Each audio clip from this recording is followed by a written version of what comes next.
Hoje vamos falar sobre gatos, mas não qualquer gato. Vamos falar de gatos tradicionais. Lá no Japão, eles são conhecidos como maneki neko.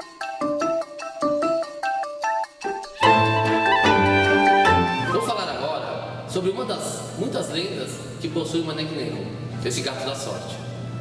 Certa vez, no Japão, da época do período Edo, um samurai se escondia debaixo de uma árvore depois de uma chuva muito forte.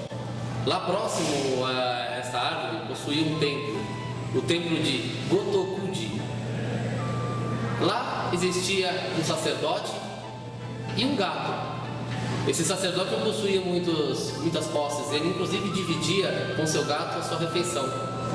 No momento que ocorreu essa grande chuva e o samurai se escondeu embaixo desta árvore, ele olhou para o templo e observou um gato e viu alguns movimentos do gato com a sua pata.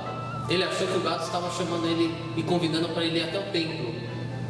Ele, com a sua intuição de guerreiro, foi até o templo, achando que o gato estava chamando ele. Porém, instantes depois, um raio caiu e destruiu a árvore a qual ele estava.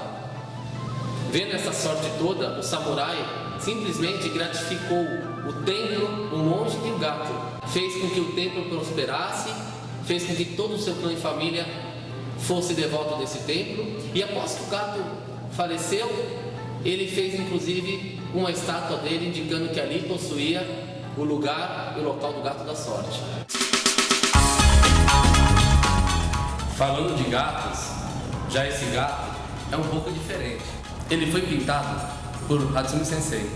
Eu coloco aqui no dojo para fazer uma referência onde todos aqui começam gatos e terminam tigres.